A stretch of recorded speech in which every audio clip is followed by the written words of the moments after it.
So you're coming back in, bring me another tinny.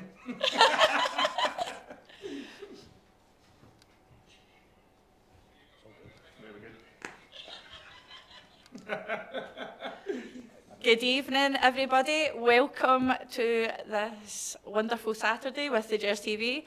Tonight we have the lovely Stuart Hay here, and we are going to be doing an exclusive interview with him about his show, which is called The Journey Back. Yep. And I'm led to believe it's next week. Are we due to kick things off? Kick things off. So what I'll do, we're waiting on Gordon. He's just coming over with the beverages. And we'll kick... Come on. No, where's mine? I demanded 5 tins before I started this. So we're going to make this fun, light-hearted. We're going to give a wee bit about the show and ask Stuart some brilliant questions about the journey back and get to know him. So we'll kick it off. About time. And then we've got Gordon here as well. I'll get mine in a minute. So we'll kick it off, Stuart. Tell us about the journey back and how it came about. I will do, thanks very much. And baby, thanks very much for having us here. It's absolutely superb. It's a cracking place as well. I mean, it's really good that he's actually got this place up and running. So thanks very much for having me. So this is the Journey Back 2.0. We done it last year. The show kind of came about. I was part of a cast of a Rangers play that was in the pavilion called Rally Round the Rangers. That was a production that was going for a number of years.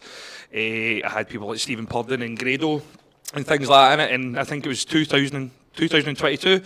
2022, Grado couldn't do it, and he got a hold of me and says, would you like to do it? And I'd never done anything like that before. Like, my background was doing like sketches on my phone. And I was going to ask you, do you have a background of theatre and acting and comedy and just entertainment? Definitely not. No, in my own head, aye. In my own head, aye. I was a postman. I was a postman for 12 years. Wow. Exactly. No, so working class. Not anymore. But no, so that was me. I've been working since I was 16. But it was always something. I've always been a creative person. It was always something in me that just was going, listen, if I was ever going to do anything in my life, I wanted it to be a creative thing that was something that made me happy. And I was a musician. That's how it kind of started out when I was younger, when I was about 13. Yeah. And I wanted to be a rock star. That's what I wanted to be. I wanted to play big arenas, be in a band and stuff like that. And listen, I held on to that for such a long time. No, you do give me mods. Oh, listen. You give me mods. Listen, man. Telling you. You should see the tattoos. But honestly, so for the longest time, it was just like it was something that clicked with me. Going. That would have been an amazing opportunity at that point then. Oh, 100%. That would have been like the universe. Definitely. Well, when that happened, so a wee bit of background before that was, so it was around about maybe 2017 or something like that. I started kind of dabbling my hand in writing comedy. Never done any of that before, just writing wee sketches, and it's the weirdest thing ever, like how things can just kind of fall into place and how the most, at the time, mediocre conversations with your pals can actually turn into this. Because I remember I was sitting in beer garden with my pal, sunny day, it was just me and him, and he just went, I'm thinking about going to film school. And I went, do you know what, I'm actually thinking about starting to write some wee comedy sketches. He's like, you want to film them? Yeah. Well, aye, on you go. Glad it's here. I mean, this is us 6 years later. Yeah, doing this. But obviously along the way there was different paths and all that, so I got a start with BBC. BBC had a development programme called BBC The Social, and basically what it was is it was a short form comedy, so basically you felt as if you were a telly writer. I mean, you got to write scripts and you got to send them into the BBC and you got paid to do it and all that, so it made you feel as if you were, actually this is working out and stuff like that, and the sketches I was doing for the BBC actually worked out really, really well. And they started kind of giving me more chances of things. Yeah. And they says to me one year, I think it was like 2019, he says, where do you see yourself? Where do you want to go with this? And I went, I want to write for Only an Excuse. Remember Only an Excuse, the telly show? Yeah. So I went, I really want to do that. I was like, I'm feeling as if I want to kind of go towards doing football comedy. I feel as if it's kind of went stale. I think there's something I could maybe bring to that, and that would be if I could manage to get myself onto the writing team for Only an Excuse. That'd be phenomenal, and I managed to do it. Managed to write the very last episode, and I was also on it. So I was on Only an Excuse with like it was John Hume Watson, so it was like him as Frank McAvenny, where's all the birds and all that. So I'm standing there, right, and I'm looking at Frank McAvenny dressed in all his gear, and I'm going, I've been watching you for 25 years, and I'm now in a Sketchway, so wee moments like that were just absolutely fantastic, but at the time I was still a postman. I mean, I'll tell you a crack in a story. You're still delivering. Yeah! Garbage! Do you want a job? I'll tell you a cracking story, I know. I was going to say you're still first class. That's pushing it a bit. I'll tell you a cracking story. I remember it was 2020. Just the weirdest things happened. Just the most. This is the power of like social media and how far your things can actually go. So the videos I was doing, these sketches and stuff like that, they were getting watched by like hundreds of thousands, millions of people. But I'm still going and being a postman and going to do my jobs and I know your face. I'm like, here's your bills. I got a phone call one Christmas from the council, my local council, saying, do you want to turn on the Christmas lights? I was like, what? Aye, so the thing is, I had to, no, but the funny thing was, I was working that day, and then I had to jump away, turn on the Christmas lights, and then see the next day I was delivering all the presents, you know what I mean? So, mental. So just things like that. That's the full circle of Christmas. You better believe it. But so it's been a weird ride. It's been a wild ride. But then, I mean, everything that's happened from so that was a short period of time. What was that, 2017 to 2020? I could write a book on the most mental things that's happened since then. Yeah. But from 2020 to now is just insane, absolutely insane. So to go back to that rally around the Rangers, what happened with that? So Grado got a hold of me and says, I can't do this, would you like to do it? And I'd never done anything like that in my life. Theatre acting, I'd done acting on cameras and telly, but with that you can mess up and you go, can I do that again? Whereas if you're on stage, you mess up, you can't, you're done in. So, but I thought to myself, these opportunities don't come every day. This is something I should, maybe it's, I wouldn't say I'm a spiritualist person. I mean, talk to Big Marvin Andrews, he'll help you with that. But I didn't really see any other option. I'm about saying, aye, I'm going for this. This is maybe the universe talking to me saying, go and try this out. And I went, and it was the best experience I've ever had in my life. I absolutely loved every single bit. I just felt so at home. It was a Rangers show. I was in amongst Rangers fans, and it was brilliant. But as much as I was playing a character on the stage with those shows, it was just me being, I'm a Rangers fan. I'm in a Rangers show, and I get to sing Rangers songs. She's amazing. So I came off that show going, that's what I should be doing. I should be doing that. Gave me that, and I went. And coming back from my writing background, going, I've now been in one. I've now seen how they do it. I think I could bring something to this. And then when it was coming up with the story, I was going, what are you supposed to write about? And it's as blatant as it knows your face. The journey back, that entire period of your history. Some people turn around and go, why do I want to remember that? It should be the most remembered moment of your entire career. I mean, there's something I say in my show, and it never rings any truer. Bill Struth, you know what I mean? He says, inevitably we will have our years of failure. And when they arrive, we must reveal tolerance and sanity. That has been the philosophy of the Ranger ever since the day of the campaign. Managers, coaching athletes, mindsets, and it's the journey. Exactly. But it's always, I think the journey back is such an innovative word where there's always going to be a journey, no matter what as well. And it's everlasting. 100%. It's amazing. Yeah. Totally. So, as Biv said at the start, and great intro as well, welcome along to our special broadcast tonight. It's an absolute privilege and pleasure to have Stuart Hay here with us tonight. There we go, And that's after one sip of dark fruit. I would be a welcome addition to any show, Stuart. So, we've got some comments in, so if you're watching anywhere you are in the UK, further afield, let us know if you're going to watch the show. Let us know if you've seen the show before or rather around the Rangers, and if you think that it would be worthwhile Stuart taking his production to your area as well. So, as we said, it is absolutely fantastic to have you here. And I'll just share with my actually first memory of seeing you performing was you were doing some kind of sketch on YouTube in a car with a Celtic top on. Yeah, and I think my brother shared that with me, and I didn't even watch it because I thought, why is he? So, how easy is it to go into the mind of not just Celtic, any other team, into the mindset of another club support and do a comic performance based on that? The answer might surprise you and shock you.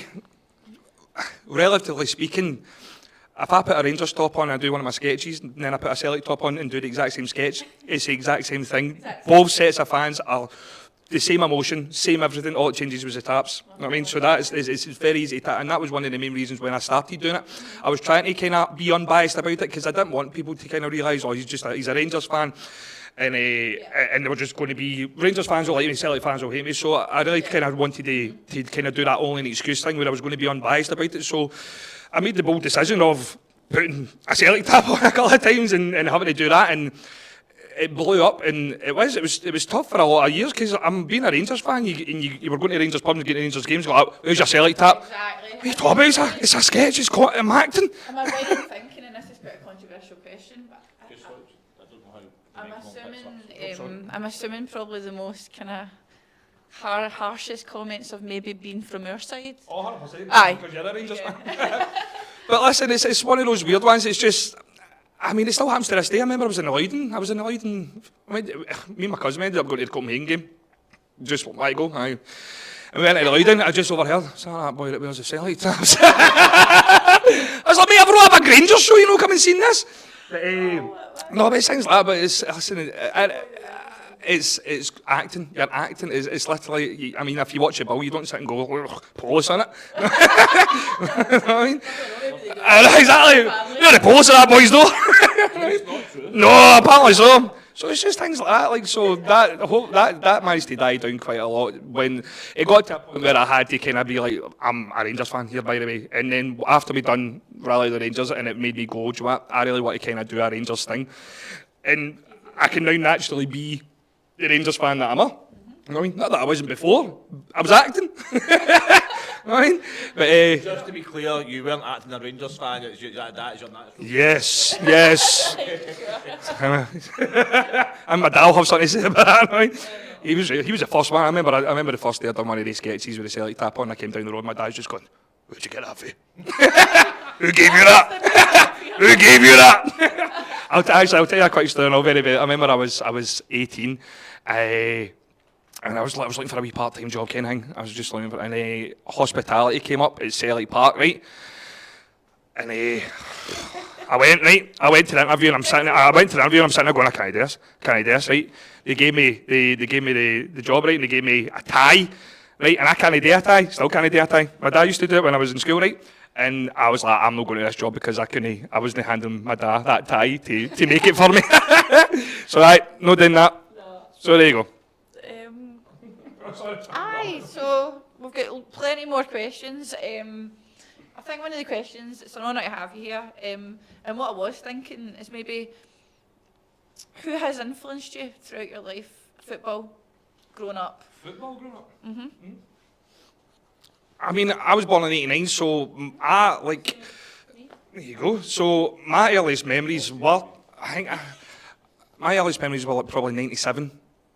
So I remember the first player I loved was Marco Negri and George Alberts. Oh, yeah. Still to this day, I love George Alberts. I mean, I'm in a wee bit of a position now where I've got to actually meet a lot of the players that I grew up loving, and it's absolutely crazy.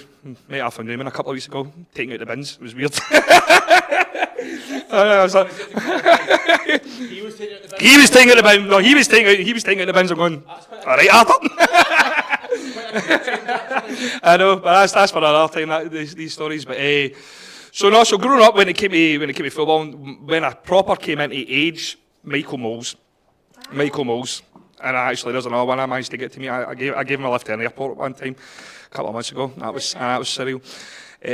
So that's when I grew up. It was this. So your George Alberts, Marco Negri, Michael Moles, they were the guys. They were the top tier for me. Definitely. And then when I was kind of coming out of age when I was in my teenage years, I mean, Dado Perso, what a guy. And these, you don't even ever hear from Dado Perso anymore. You don't hear this, I mean, you really don't. Big Dado, stuff like that, and just, again, going to Manchester, I remember, I was 18 going down to Manchester. I couldn't get a lift down, couldn't get a bus. And the place I was working at the time, the manager was a Celtic fan. Yeah. And he didn't like the fact that I was a Rangers fan, obviously. And I wanted the time off to go down, and he wouldn't let me go down, right? And he knew for a fact, he left it to the day before, and he knew for a fact because I was never going to get an opportunity to go down, he says, I'll tell you what I'll do. He's like, see if you can sort yourself transport down there tomorrow, I'll let you get it off. managed to get it sorted. I sat in the floor of a bus. I managed to get onto a bus, and I sat, and there was no seats. I sat on the floor, and I phoned my manager that morning saying, I'm in Manchester. See you later. I mean, so it's just stuff like that. So as ever, as we say at the Gers TV, it is your show. So we'll read out some comments. Okay, so quite a few people obviously looking forward to the show. All right, we won't give any spoilers, I don't think, tonight. So Alex is looking forward to the show next Saturday night. So I'm not wearing my glasses, so I need to lean forward, okay, just in case, yeah. And Roddy Fraser watching from Scarborough, Alan Armstrong, hi, Sharon as well, can't wait to see you next Saturday, and Thomas Ritchie looking forward to it in Elgin. So quite a few kind of towns in there you're going to there. So I did have a question actually based on what you said about growing up, being born in 1989.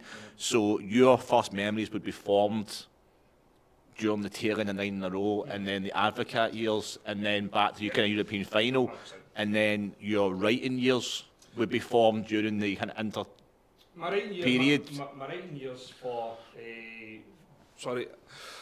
my writing years when it came to football was about 2017. It was around about 2017. I grew up in a place called Coatbridge, which is a predominantly Celtic town. So I had a lot of friends who were Celtic fans, and I was one or two year only Rangers fans in our group. So there was a lot of times round about that period. Remember when we got back to the Premiership, we were constantly getting scudded, like 5-1, 5-0. I remember one of the only times I got a ticket for Parkhead. First time I ever went, and it was the time they were going to win the league if they won. That's the only reason. That's how I got a ticket. I still went. I mean, because I was like, I'm going to this. Yeah. And so right about that time, what they would claim to be the banter years, I was very much the guy who all my friends were like, giving me the banter too. Yeah. So you just kind of started kind of really forming things in your head, going, I could write these jokes from any perspective and they'd still be the same thing, like for Rangers and one, a Celtic one. Yeah, well, that's what I was going to ask you. So because you grew up in that kind of successful time period where we were winning trophy after trophy, spending tens of millions of pounds a season, and then we obviously went through that difficult patch, did you find that, how challenging was it to write about that period once you had grown up in your formative years where predominantly success and glory and spending money? That makes sense. Well, actually, that is basically the full plot of The Journey Back. The Journey Back is all about a father and son, and it's all about the father and son who grew up watching Rangers in the glory years, the 9 in a row, and then having to go through all the leagues, having to go down to the bottom and struggling all the way back up, but still remaining, we're Glasgow Rangers, we're going to be there through thick and thin. You see a lot of that in our show. Our entire show is based on a Rangers community and how the Rangers community stayed there and went there. I mean, to this day, we're still world record holders for 3rd Division, 2nd Division, 1st Division. The economy that we boosted by going to all these wee places. I mean, so all these things people don't know, all these things people do not talk about. Exactly. And I mean, and just like the fact that there's no other team in the world that has went through every single league in their season, in their country, and came out champions at the top and got to a European final, all within 10 years. All within 10 years. We've beat every single team in this country, we have beaten them and won every single league. If that's not a story to be told, then I don't know what is. And this is exactly what our story is. But we play it. It's not you coming to the show and just watching a bunch of highlight reels. It's not. It's a story about a community, a father and son, a friend, a daughter, a sister, a brother, a bar, a pub. It's a community that had to go through all of that, and we show you it all. I mean, we portray it all, and you'll love it. I love the fact you've said the word community, because I'm very much about that, and that is what I love about the kind of passion about it all, because it very much is about the fans. My head's went blank there. What I was going to say, am I right in saying this is your 2nd year? Yep. Doing the Journey Back? Yes. So you'd mentioned to me, because this is my 1st year coming next Friday, and I cannot wait. So this year, I know you can't give away what the differences are, but can you say what you took away last year that impacted you about doing your first performance? Of course, definitely. That's actually a good question to come into as well, because I would like to clarify to people that there's a lot of people that came and seen it last year. I mean, we sold it out twice, right? A lot of people came and seen it last year, and we're extremely grateful. It was fantastic, life-changing, absolutely life-changing. But when we done it last year, as much as I loved every single bit of it, and it was fantastic, there was a lot more that I wanted to do.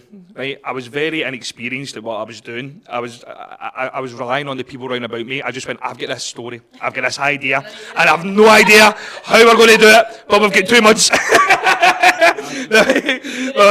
We've got 2 months. Aye. So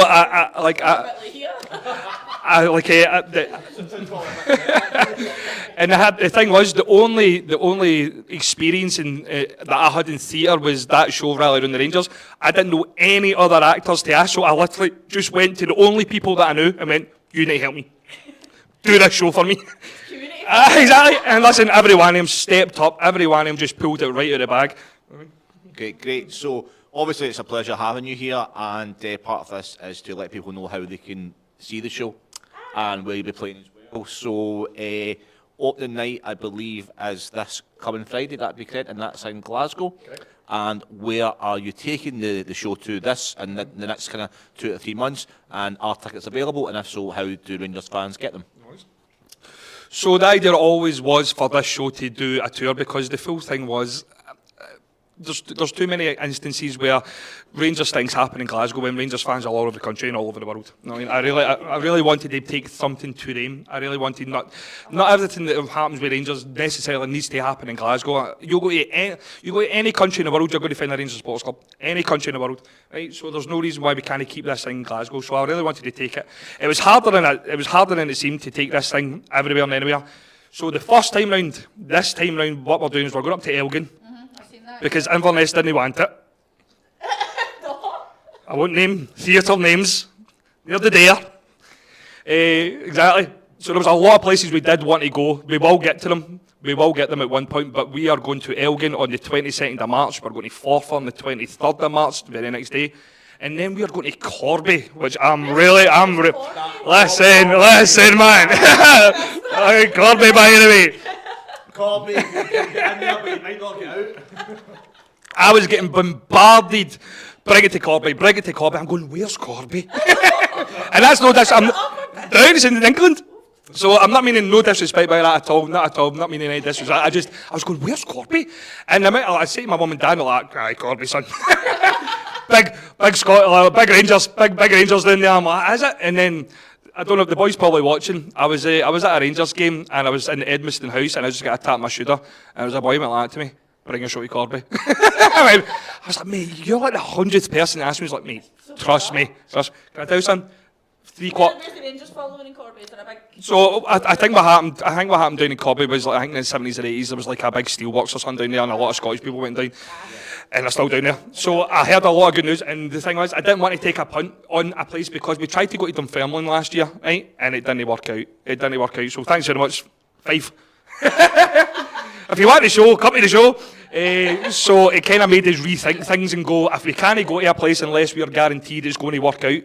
So when I got told this place, Corby, I was going... Hearing it a lot though, and hearing what the fans want, that's the sort Exactly. of Listen, the biggest lesson I ever learned this year was 10 people messaging you saying bring your show to somewhere doesn't necessarily mean 3,000 are turning up. So I ended up, I took the punt in Corby. I took the punt and listen, I'll give them their due. 3/4 of the tickets went in like an hour. Well, actually, Stuart, while you're here, I've got a surprise for you.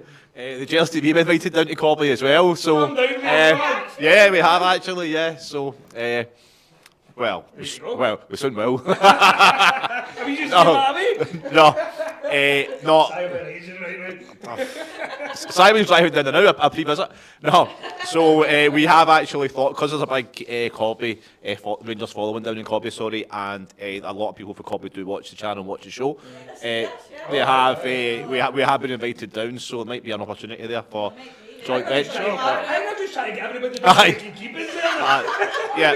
Get Johnny back down, get the Gers. Because 5 stars have been down the road. Johnny back down. They're Johnny back up, I think. They're going. It'll be more or less the Hangover Part 4. You better. So there's one more place. If I can just speak about the last place. Of course. Aye. So that Belfast. I've seen that. Belfast, man. I'll be honest, I know I'm coming to Glasgow next Friday, but... Belfast was big on the list. Go to Belfast. Originally, Amazing. when we went over, you want a part? Listen, there's a... No, Anyway, but Belfast, going back to what I was saying earlier on about the fact that there's Rangers fans all over the world, and they always, basically, for the games especially, they need to come here. The amount of people I know from Northern Ireland that have to make that trip every set, and they do it religiously. They do it no bat an eye. Do you know how much it is for the ferry to get to Belfast? 25 quid. Is it? Where have I been like? It's like 200 odd quid. I was going to say, I've got a feeling people want 25 quid for that. Aye, but is that not? See, you take your motor and all? Oh, Maybe. Christ almighty. So the full thing was like, no, I'm going to bring the show over to you. Yeah. Right, so when we went over to Belfast, I booked a place which is fantastic. It's called the Theatre in the Mill. It's just outside Belfast in Newton Abbey in County Antrim, which is a very staunch place. Very staunch. So that place sold. I mean, that just went boom through the roof. So we're there for a full weekend. I can't wait. So that's the 1780. And I don't want to jinx it. Really don't want to jinx it, right? But it is a couple of days before the Europa League final. So if Rangers ever, if Rangers manage to get to it and you're kind of maybe struggling about how you're getting to Dublin, come over and see the journey back in Belfast the week before, and you're already there. Yeah, pretty much. So we will kind of wrap things up in a few minutes, and it's been an absolute pleasure to have you here. It's been a great interview as well, so thank you very much for that. It's a privilege. So your show is the journey back, and that focuses on the kind of, obviously, the kind of barren years through some bad times and some bad financial times. But I just want to ask you a little bit about the future, if that's okay. Your views in the future. So new managers come in, Philip Clement, and another one today. Just obviously, he's only dropped 5 points since he came in. How would you rate our current manager and our chances of success in the future?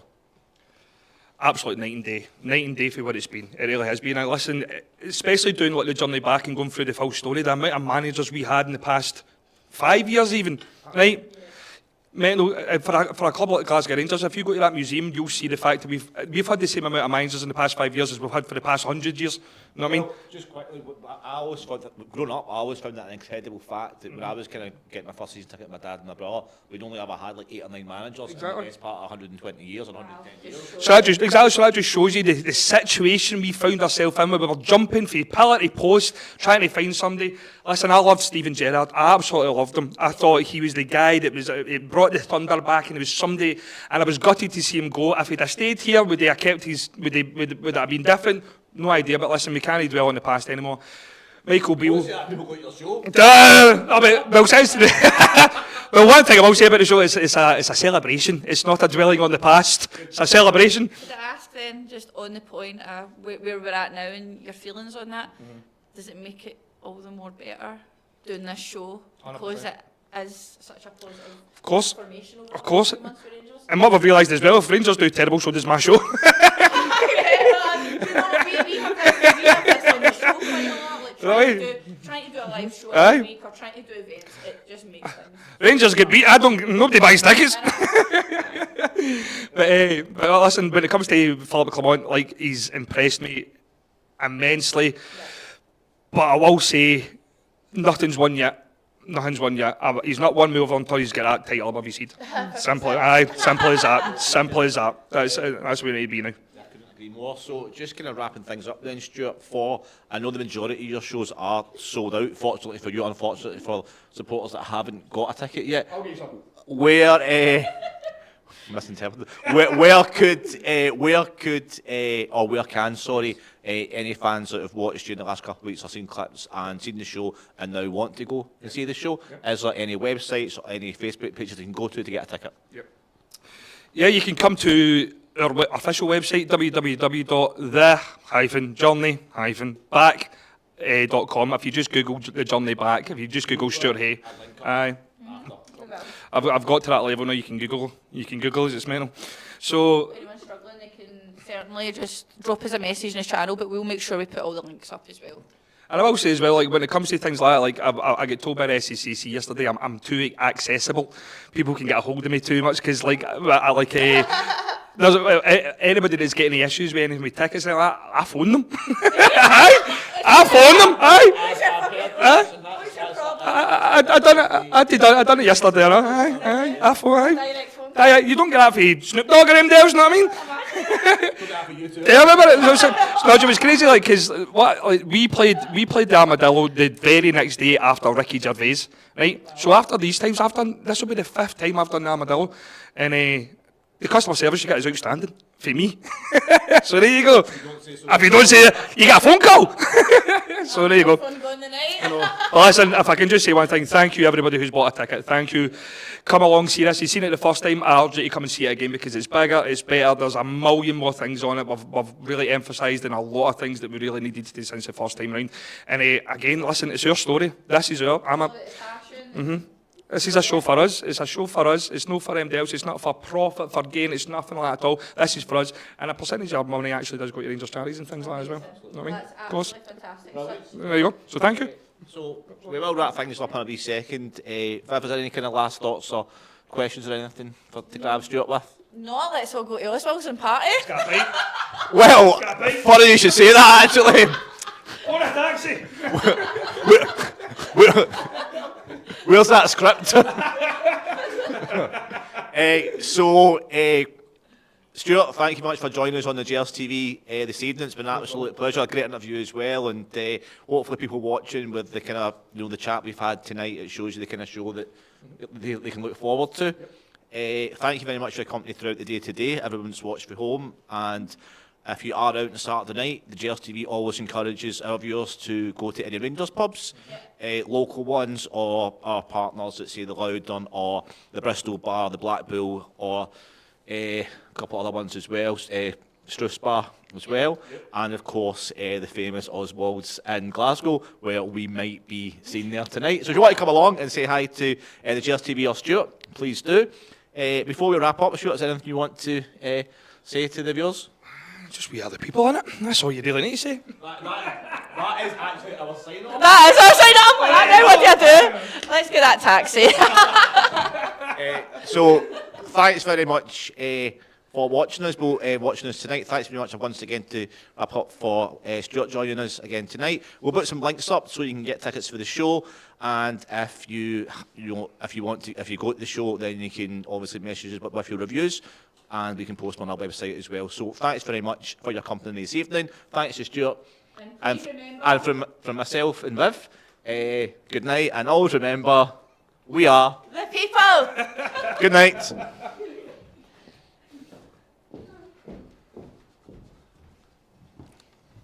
back on that for